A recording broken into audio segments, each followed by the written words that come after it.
Qualification आपका staff assistant section officer है, audit assistant है, लीगल असिस्टेंट है, जूनियर ट्रांसलेटर है, स्टोनोग्राफर की है, कंप्यूटर ऑपरेटर की है, catering supervisor, junior secretariat assistant, junior secretariat assistant, JNV cadre, electrician cum plumber, lab attendant, mess helper, multi tasking staff यानी MTA और रीजनल ऑफिस के लिए। इसमें जो पोस्टें हैं जो हेडक्वार्टर और रीजनल ऑफिस में जाएंगी, हेडक्वार्टर इसका नोएडा उत्तर प्रदेश में, और जो 8 रीजनल ऑफिस है भोपाल, चंडीगढ़, हैदराबाद, जयपुर, लखनऊ, पटना, पुणे, शिलोंग। यहाँ पे जो वैकेंसी लिखी है वो assistant section officer, audit, junior translator officer, legal assistant, stenographer, computer operator, junior secretariat assistant और एमटीएस की है।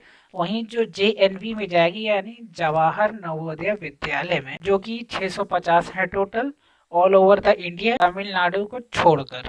इसमें female staff nurse, catering supervisor, electrician, lab attendant, best helper. यहाँ पे देख सकते हैं फीमेल स्टाफ ग्रुप बी के अंदर है, वैकेंसीज नंबर ऑफ लिख रखी है, आप पॉज करके इसको एक बार देख सकते हैं। फिर लीगल असिस्टेंट है, उसके बाद जूनियर स्टेनोग्राफर, कंप्यूटर, फिर catering supervisor, junior secretariat assistant, okay, electrician cum plumber, lab attendant, mess helper और एमटीएस की है। इसको पॉज करके एक बार अपनी वैकेंसी दे सकते हैं जो आपको भरना है।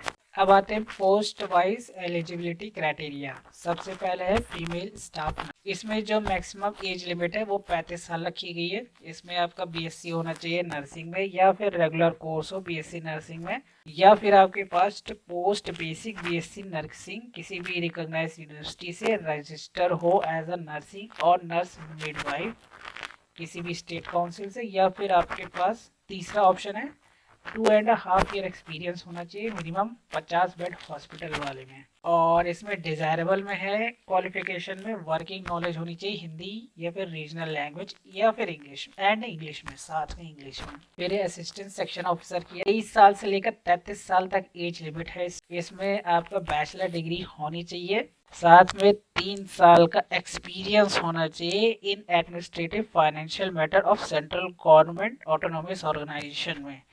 फिर है ऑडिट असिस्टेंट की है, 18 से 30 साल इसमें एज लिमिट है, इसमें बीकॉम होना चाहिए, और 3 साल का एक्सपीरियंस होना चाहिए अकाउंट किसी भी गवर्नमेंट सेमी गवर्नमेंट में, ये डिजायरेबल में है। फिर है जूनियर ट्रांसलेशन ऑफिसर की है, मैक्सिमम एज लिमिट 32 साल है। इसमें आपका मास्टर डिग्री होना चाहिए इन हिंदी साथ में इंग्लिश, या फिर आपके पास मास्टर डिग्री हो Hindi with English as a compulsory और इलेक्टिव सब्जेक्ट और as a medium of examination at a degree level. फिर है लीगल असिस्टेंट की है, 23 से लेकर 35 साल एज लिमिट है, लॉ की डिग्री होनी चाहिए और 3 साल का एक्सपीरियंस होना चाहिए handling legal cases in government department और ऑटोनोमस बॉडी। वर्किंग नॉलेज आपको कंप्यूटर की होनी चाहिए और हिंदी और इंग्लिश आनी चाहिए, ये डिजायरेबल में है। उसके बाद स्टोनोग्राफर की 28 से 23 साल, 27 साल एज लिमिट है, 12th पास होना चाहिए, और इसमें आपका स्किल टेस्ट नॉर्म्स यानी टाइपिंग होनी चाहिए। फिर है कंप्यूटर ऑपरेटर की, या आप इसमें आपने बीटेक किया हो कंप्यूटर साइंस या आईटी से, या बीसीए बीएससी किया हो कंप्यूटर साइंस आईटी से, 18 से 30 साल एज लिमिट है। फिर है केटरिंग सुपरवाइजर की है, 35 साल मैक्सिमम एज लिमिट है, होटल मैनेजमेंट का कोर्स आपने किया हो, या फिर ट्रेड प्रोफिशिएंसी या केटरिंग में मिनिमम 10 साल का एक्सपीरियंस होना चाहिए इन डिफेंस सर्विस। फिर है जूनियर सेक्रेटरिएट की, 18 से 27 साल एज लिमिट है, इंग्लिश टाइपिंग होनी चाहिए आपकी 30 वर्ड पर मिनट और 25 वर्ड पर मिनट हिंदी टाइपिंग होनी चाहिए, और सीनियर सेकेंडरी सर्टिफिकेट होना चाहिए यानी 12th पास होना चाहिए आपका, और नॉलेज होनी चाहिए कंप्यूटर ऑपरेशन की, डेटा एंट्री की, या फिर आपके पास एक्सपीरियंस होगा अकाउंट्स में एडमिनिस्ट्रेटिव लेवल पे तो आपको प्रेफरेंस मिलेगी। वह जूनियर सेक्रेटरिएट असिस्टेंट की है, 18 से 27 साल एज लिमिट है, 12th पास होना चाहिए, टाइपिंग होनी चाहिए इंग्लिश और हिंदी में, 30 वर्ड पर मिनट इंग्लिश, 25 वर्ड पर मिनट हिंदी, नॉलेज होनी चाहिए कंप्यूटर ऑपरेटर, डेटा एंट्री आनी चाहिए, ये डिजायरेबल में है, और एक्सपीरियंस होगा अकाउंट में एडमिनिस्ट्रेटिव मैटर में गवर्नमेंट सेमी गवर्नमेंट या फिर किसी भी ऑटोनॉमस ऑर्गेनाइजेशन में तो प्रेफरेंस मिलेगी। फिर इलेक्ट्रीशियन की है, 18 से 40 साल एज लिमिट है, 10th पास होना चाहिए, आरटीआई सर्टिफिकेट होना चाहिए एक इलेक्ट्रीशियन वायरमैन का, और 2 साल का एक्सपीरियंस होना चाहिए इलेक्ट्रिकल इंस्टॉलमेंट वायरिंग और प्लम्बिंग में। फिर है लैब अटेंडेंट की है, 18 से 30 साल है, 10वीं पास होना चाहिए, डिप्लोमा होना चाहिए लैब लेबोरेटरी टेक्निक की।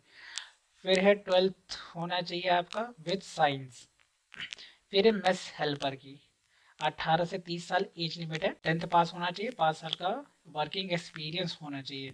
फिर है एमटीएस की, 18 से 30 साल एज लिमिट है, क्लास 10th पास होना चाहिए। फिर है एज रिलैक्सेशन है, एससी एसटी कैंडिडेट के लिए 5 साल का है और ओबीसी के लिए नॉन क्रीमी लेयर के लिए 3 साल का है। लेकिन मेस हेल्पर के लिए अलग से है। अगर आप एमटीएस के लिए भरते हैं रीजनल ऑफिस और हेडक्वार्टर के लिए तो 5 साल का एज रिलैक्सेशन मिलेगा जो वहाँ के एम्प्लॉय हैं NVS including those who are working on contract. अब यहाँ पे आप देख सकते हैं कॉम्पिटिटिव एग्जाम के लिए जो सिटी सेलेक्टेड, साथ में स्टेट लिखा हुआ है। एक बार आप पॉज करके देख सकते हैं इसमें आपके स्टेट के हिसाब से और कौन सी सिटी है जहाँ पे आपको सेंटर डालना है वहाँ पे आपका एग्ज़ाम जाएगा। आपके नज़दीकी सेंटर पे ही आपको एग्ज़ाम देना है तो उसी से हिसाब से आप इसको डालिएगा।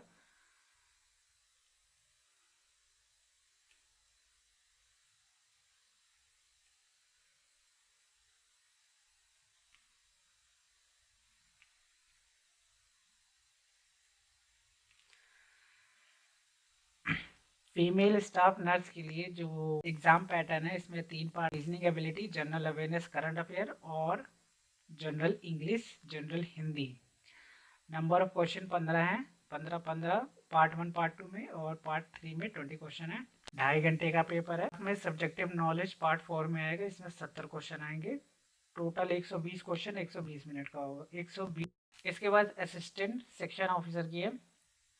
इसमें आपका टोटल 5 पार्ट हैं। पहले में रीजनिंग एबिलिटी, फिर दूसरा पार्ट है क्वांटिटेटिव एप्टीट्यूड, फिर हिंदी और इंग्लिश, उसके बाद बेसिक नॉलेज कंप्यूटर की होगी, जनरल अवेयरनेस, करंट अफेयर, ये पार्ट 4 में होगा। और पार्ट 5 में आपका ऑफिस मैनुअल, प्रोसीजर, सीएससी यानी आपके रिलेटेड सब्जेक्ट्स होंगे, 50 क्वेश्चन होंगे और टोटल 120 क्वेश्चन 120 नंबर का होगा। 2.5 घंटे का ये भी पेपर है। उसके बाद ऑडिट असिस्टेंट की है, 5 पार्ट इसमें भी है, रीजनिंग एबिलिटी, क्वांटिटेटिव एप्टीट्यूड, फिर Hindi English language test, basic knowledge of computer, general awareness और करंट अफेयर। 2.5 घंटे का पेपर है। फिर उसके बाद आपके सब्जेक्ट से रिलेटेड होगा क्वेश्चन, 40 क्वेश्चन आएंगे, 130 क्वेश्चन 130 नंबर का। उसके बाद है जूनियर ट्रांसलेशन ऑफिसर की है। पार्ट 1 में आपका ट्रांसलेशन होगा हिंदी टू इंग्लिश, फिर पार्ट 2 में हिंदी टू पहले पार्ट में इंग्लिश टू हिंदी है और दूसरे पार्ट में हिंदी टू इंग्लिश। पार्ट 3 में mental ability, reasoning ability question है, general awareness, current affair part 4 में है और सब्जेक्ट रिलेटेड नॉलेज पार्ट 5 में है। टोटल 100 क्वेश्चन 100 नंबर का 2। उसके बाद लीगल असिस्टेंट की है, रीजनिंग एबिलिटी पार्ट 1 में, पार्ट 2 में जनरल अवेयरनेस और पार्ट 3 में लैंग्वेज टेस्ट इंग्लिश हिंदी के लिए और पार्ट 4 में quantitative aptitude. Number of question 20 है क्वांटिटेटिव एप्टीट्यूड में। उसके बाद आपके सब्जेक्ट रिलेटेड क्वेश्चन है सब, टोटल 150 क्वेश्चन 150 मार्क्स। उसके बाद स्टोनोग्राफर की है, 3 पार्ट में होगा ये। लैंग्वेज टेस्ट होगा इंग्लिश और हिंदी का 20-20 मार्क्स का। फिर उसके बाद जनरल अवेयरनेस, करंट अफेयर और तीसरे पार्ट में basic knowledge of computer, 100 question 100 number के। फिर उसके बाद स्किल टेस्ट होगा टाइपिंग वाला, कंप्यूटर ऑपरेटर की है, 4 पार्ट में होगा। Reasoning ability, quantitative aptitude, language Hindi और इंग्लिश वाली, 15-15 मार्क्स के। उसके बाद कंप्यूटर नॉलेज और एमएस ऑफिस से रिलेटेड क्वेश्चन होंगे। टोटल 130 क्वेश्चन 130 नंबर के, 2.5 घंटे का पेपर है। फिर एक केटरिंग सुपरवाइजर की है, इसमें 5 पार्ट है। Reasoning ability, awareness general part 2 में, पार्ट 3 में आएगा जनरल हिंदी इंग्लिश, 10-10 क्वेश्चन होंगे। फिर कंप्यूटर नॉलेज का क्वेश्चन पार्ट 4 में रहेगा और पार्ट 5 में डोमेन आपके प्रोफेशन नॉलेज से रहेगा। 120 क्वेश्चन 120 नंबर के, 2.5 घंटे। फिर है junior secretariat assistant, total 5 part में है ये। मेंटल और रीजनिंग एबिलिटी पार्ट 1 में, पार्ट 2 में क्वांटिटेटिव एप्टीट्यूड, पार्ट 3 में जनरल अवेयरनेस और करंट अफेयर, पार्ट 4 में लैंग्वेज टेस्ट होगा जन हिंदी और इंग्लिश 15-15 नंबर के। और फिर उसके बाद कंप्यूटर नॉलेज के क्वेश्चन, 30 क्वेश्चन होंगे कंप्यूटर नॉलेज के, 130 क्वेश्चन टोटल 130 नंबर के। उसके बाद टाइप राइटिंग टेस्ट होगा पर्सनल कंप्यूटर पे। फिर है जूनियर सेक्रेटरिएट असिस्टेंट, 5 पार्ट में है टोटल, सेम ऊपर वाले की तरह ही है। इसमें 130 क्वेश्चन 130 नंबर के, टाइपिंग टेस्ट इसमें भी है। फिर उसके बाद इलेक्ट्रीशियन कम प्लम्बर की है, इसमें आपका रीजनिंग एबिलिटी पार्ट 1, दूसरे पार्ट में जनरल अवेयरनेस, तीसरे पार्ट में लैंग्वेज और चौथे पार्ट में सब्जेक्ट रिलेटेड क्वेश्चन होंगे, 120 क्वेश्चन 120 नंबर के। फिर है lab attendant, lab attendant 4 part में, reasoning ability, general awareness, language test. उसके बाद आखिरी पार्ट में subject related question, 120 question, 120 number के 2.5 घंटे का। फिर है मेस हेल्पर की। ओके, रीजनिंग एबिलिटी पहले पार्ट में, दूसरे पार्ट में general awareness, language related question part 3 में, पार्ट 4 में आपका सब्जेक्ट स्पेसिफिक नॉलेज होगी, फूड, न्यूट्रिशन, हाइजीन, इन सब को लेकर 120 क्वेश्चन 120 नंबर के। फिर है एमटीएस में लैंग्वेज टेस्ट होगा सबसे पहले, हिंदी और इंग्लिश 20-20 नंबर के। फिर general awareness, current affair 20 question और computer knowledge 40 question. Total 100 question 100 number के 2 घंटे का पेपर। इसको अप्लाई करने के लिए आपको जाना पड़ेगा www.navodaya.gov.in, वहाँ से जाके ऑनलाइन फॉर्म इसको भरना पड़ेगा। एप्लीकेशन फीस है फीमेल स्टाफ नर्स की टोटल 1500 का, ये है जनरल EWS OBC के लिए, और ST SC के लिए 500 का। फिर वहीं बाकी जो पोस्टें हैं उनके लिए आपका 1000 का फॉर्म है, और ST SC के लिए 500 का। फॉर्म जब भर लीजिएगा तो एक प्रिंट आउट अलग से निकाल के रख लीजिएगा, बाद में काम आएगा। इसमें आपका सिक्योरिटी बॉन्ड, सर्विस बॉन्ड भी रहेगा, और 2 साल के लिए आपको मिनिमम सर्विस देनी पड़ेगी। और इसमें जो बॉन्ड है आपका श्योरिटी बॉन्ड 3 लाख रुपए का है सारी पोस्टों के लिए।